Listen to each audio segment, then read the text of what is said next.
Welcome. If you want to use Face Unlock on your Samsung Galaxy A60, for the first you have to go for the settings. Right now let's scroll down and tap on the lock screen.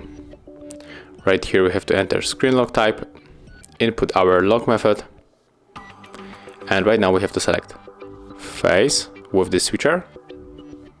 Click on continue. I'm not wearing the glasses, so I'll leave it with the no answer, then click on continue.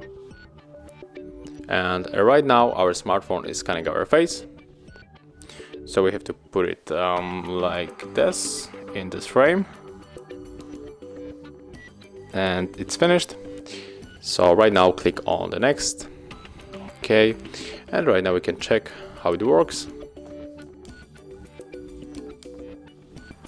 And as you can see, right now we can swipe to open. Thank you guys for watching. Leave thumbs ups, comments and subscribe to our channel.